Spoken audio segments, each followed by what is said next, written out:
Hi friends, welcome to Salem Padma சமையல். இன்றைக்கி நம்ம என்ன பார்க்க போகிறோன்னா, திருப்பதிக்கே போகாமல் திருப்பதி லட்டு நம்ம வீட்லேயே சூப்பராக டேஸ்ட்டாக பார்த்துடலாம். வாங்க போய் பார்க்கலாம். அதுக்கு முன்னாடி நம்ம சேனல் இப்போ தான் புதுசாக பார்க்குறீங்கன்னா சப்ஸ்கிரைப் பண்ணிக்கோங்க, பக்கத்தில் இருக்கிற பெல் பட்டனையும் கிளிக் பண்ணிக்கோங்க. இப்போ முதல்ல பாருங்கள், ஒரு பேன் வச்சுருக்கேன் நான் ஸ்டவ்வில். நான் 1 கப் அளவுக்கு சர்க்கரை எடுத்திருக்கேன். இது அளவு பார்த்தா 1/4 கிலோ அளவு இருக்கும். அதே அளவுக்கு அந்த கப்புலேயே தண்ணி நான் 1 கப்பு ஊற்றிட்டு நம்ம முன்னே இந்த சர்க்கரையை நம்ம கரைச்சி எடுத்துக்கலாம். இப்போ பாருங்கள், சர்க்கரை நல்லா கரைஞ்சிருச்சு. நமக்கு வந்து பதம் பார்த்திங்கன்னா 1 கம்பி வரணும். நம்ம தொட்டு எடுக்கும்போது 1 கம்பி பதம் வந்ததுக்கப்புறமா இதுக்கு தேவையான அளவுக்கு நான் ஏலக்காய் பொடி போட்டுக்கலாம். அதுக்கப்புறம் இது வந்து பார்த்திங்கன்னா கொஞ்சம் அந்த பாகாக இருக்கிறதுக்காக நான் ஒரு 2 ட்ராப் அளவுக்கு லெமன் ஜூஸ் ஊற்றிட்டு நல்லா கலக்கி தனியாக ஒரு பக்கம் எடுத்து வச்சுக்கலாம். ஒரு பவுல் எடுத்துகிட்டு ஒரு 4 டேபிள் ஸ்பூன் அளவுக்கு அரிசி மாவு சேர்த்துட்டு 2 டேபிள் ஸ்பூன் சர்க்கரை சேர்த்துட்டு ஒரு 1/2 கப் அளவுக்கு காய்ச்சி ஆற வச்ச பால் இருக்குது.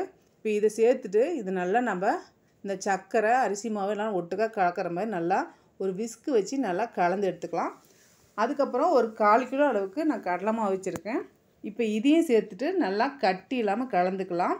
இப்போ இந்த பால் பாருங்கள் பத்தலை, அதனால் இப்போ இதுக்கு நமக்கு தேவையான அளவுக்கு கொஞ்சம் கொஞ்சமாக தண்ணி ஊற்றி நல்லா வந்து நம்ம மாவு பூந்தி போடுற அளவுக்கு நல்லா கரைச்சி பாருங்கள். இந்த அளவுக்கு நான் கரைச்சிட்டேன். இப்போது நல்லா ஒரு வடை சட்டியில் வந்து நான் கொஞ்சமாக எண்ணெய் ஊற்றி வச்சுருக்கேன். இது ஃபுல் அண்ட் ஃபுல் நம்ம நெய்யிலே செஞ்சால் நல்லாயிருக்கும். நம்ம வீட்டில் செய்யும்போது கொஞ்சம் நெய் குறைச்சிட்டு நான் ஒரு 2 கரண்டி அளவுக்கு மட்டும் நெய் சேர்த்துட்டு மீதி வந்து ரீஃபண்ட் ஆயில் போட்டிருக்கேன். இப்போ இந்த நெய் வந்து கொஞ்சம் நல்லா வந்து கரையிட்டோம்.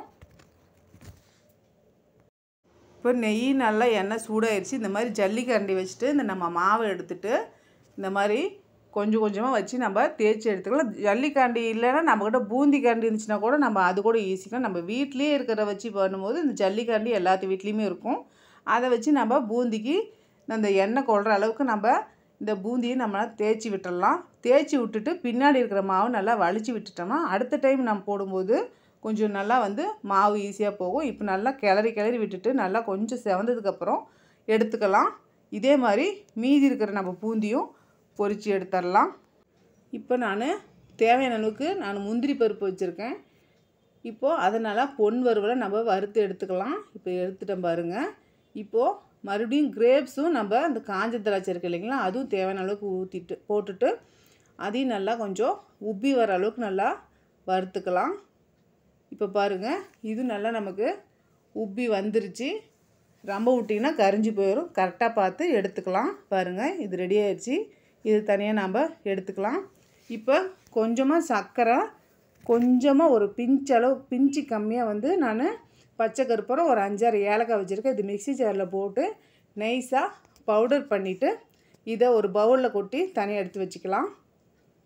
அதுக்கப்புறம் நம்ம ஏற்கனவே பொரிச்சிருக்கோம் பார்த்திங்கன்னா, அந்த பூந்தியில் ஒன்று நல்லா ஒட்டிகிட்ருக்கும். அதை வந்து மிக்ஸி ஜாரில் நம்ம அதை எடுத்து போட்டுக்கலாம். ஏன்னா நல்லா உருண்டையாக இருக்கிறது நம்ம அப்படியே போட்டுக்கலாம். இந்த மாதிரியெல்லாம் ஒன்றோட ஒன்று ஒட்டிகிட்டு இருக்கிறத நம்ம மிக்ஸி ஜாரில் போட்டு ஒரு சுற்றிட்டோம்னா நமக்கு லட்டு பிடிக்கும்போது கரெக்டாக இருக்கும். இப்போ சுற்றிட்டேன் பாருங்கள். இப்போ நம்ம பொரித்த பூந்தியை அந்த சர்க்கரை பாகில் சேர்த்துடலாம். இப்போ சூடுல லைட்டாக அந்த சர்க்கரை பாகை சூடு பண்ணிவிட்டு இந்த பூந்தியை அதிலோட நல்லா கலந்து விட்டுக்கலாம். இப்போ பாருங்கள், இப்போ நம்ம அரைச்ச அந்த பூந்தியும் நான் சேர்த்து நல்லா கலந்து விட்டுடலாம். ஆனால் வந்து இது கொஞ்சம் சீக்கிரமாகவே செஞ்சிடலாங்க. நம்ம நினச்சிட்ருப்போம் திருப்பதி லட்டுனா ரொம்ப ரிஸ்க் பிடிச்ச வேலைன்னு. ஆனால் ரொம்ப ஈஸி தான்.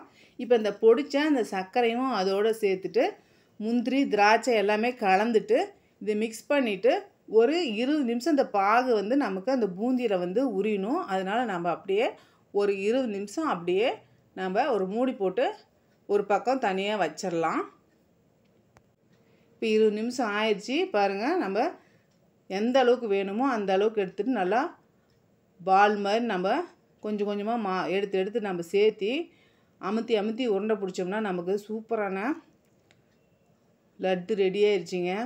ஆனால் உண்மையிலேயே சொல்கிறேங்க, செம்ம டேஸ்ட்டாக இருந்துச்சுங்க. நம்ம வந்து திருப்பதியில் செய்கிறதோ நம்ம வீட்டில் செய்யும்போது நம்மளே செஞ்சோன்னு ஒரு சந்தோஷம் வேறு. அதே மாதிரி ஈஸியாகவும் இருக்கும். நீங்களும் மறக்காமல் ட்ரை பண்ணி பாருங்கள். அவ்வளோதாங்க, சூப்பரான நம்ம திருப்பதி லட்டு ரெடிங்க. இந்த வீடியோ பிடிச்சிருந்தாக்க லைக் பண்ணுங்கள், ஷேர் பண்ணுங்கள், கமெண்ட் பண்ணுங்கள்.